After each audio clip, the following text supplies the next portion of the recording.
Alright guys, welcome back, and so far up to this point what we did is we pretty much took care of thread number 1. So already what we have going on in the background whenever we start this program is we have a thread that's going to be listening for new computers to connect. Now as that's happening, what we're going to do is we need a way to say, okay, keep doing that thing in the background, but I want to be able to review all the computers that are connected and choose a specific one and then say, okay, I select that one. That's the one that I'm gonna, give commands.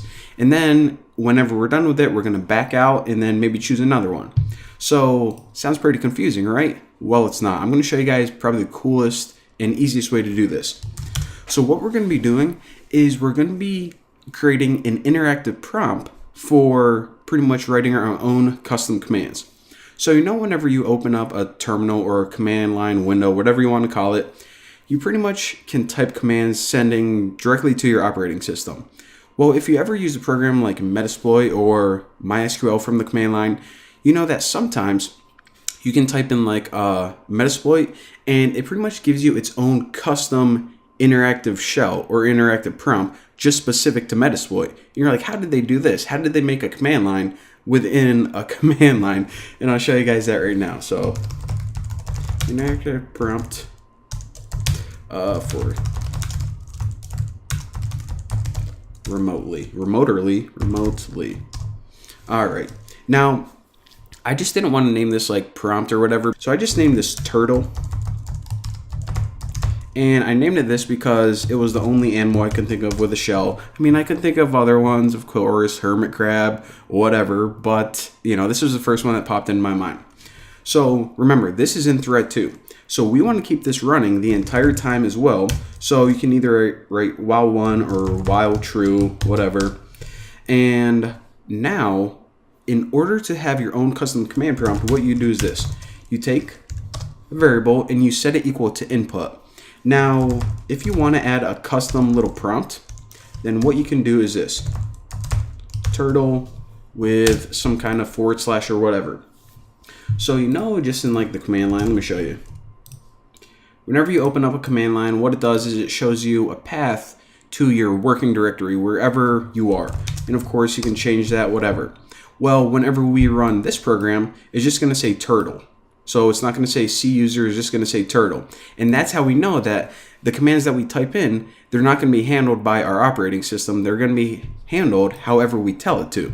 So now this CMD is equal to a custom command. So how do we handle that? Well, with a simple if statement. So if we'll say if they typed in list, what do we want to do? And all this little mini program is going to do is it's going to list all the connections, and then we'll add another custom command that allows us to select one of them. So if list, then we're going to make a function later on to just list all the connections, all of the computers that are connected. And then we're going to write continue, or we can actually just write an else if. So if you guys don't know, whenever you have a loop, what you can do is you can add the keyword continue, and what that allows you to do is pretty much not break out of the loop, so this keeps looping, but it just goes back up to the top. So break, that keyword just stops the loop completely. Continue says actually just hop right back to the top and continue with the next iteration. So this will be fine, but we can actually just add an else if. So else or elif, forgot Python language. Select in command. All right. So why do I write select in command instead of just select? Because, let me bring up this again. Because what we're going to do is whenever we list all the connections, it's going to have their IP address and then just an ID number like 0, 1, 2, 3, whatever. So whenever we select a connection, we're just going to write select 3 or select 2 or select 65 if, maybe a bunch of computers are connected. So the command isn't just select itself, so we just can't test if it's directly equal to a word like that. However, we're going to say if the word select is in the command, that must mean they're trying to select one of the clients. So what I want to do is this. So connection equals get target, and I'll just say command. All right. So later on as well, we have to actually build these functions to list all the connections and to actually get the connection object.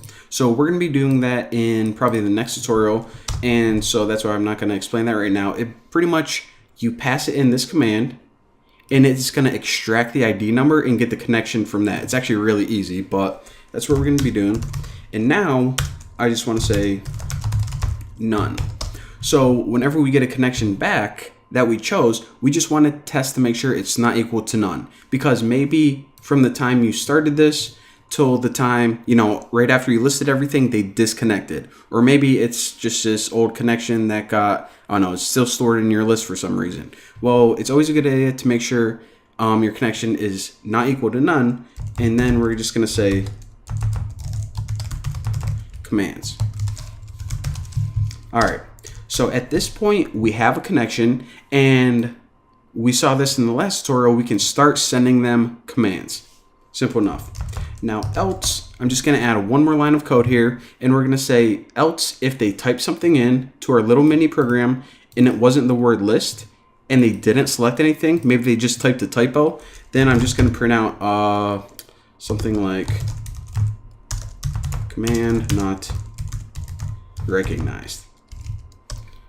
So I just like to have a little indicator there, because if they start typing in list and they accidentally write fist, then they're not like, oh, why isn't this working? Well, because you typed fist, you moron. So I should probably write that as my little indicator, but I'll be nice about it. All right. So now that we have our interactive prompt pretty much up and running, what's going to happen is we need to code these functions right here. So to list all of your current connections, once you select one, to actually get that connection object, and of course this right here to actually control that computer remotely. It's going to be awesome. I'll see you guys next time.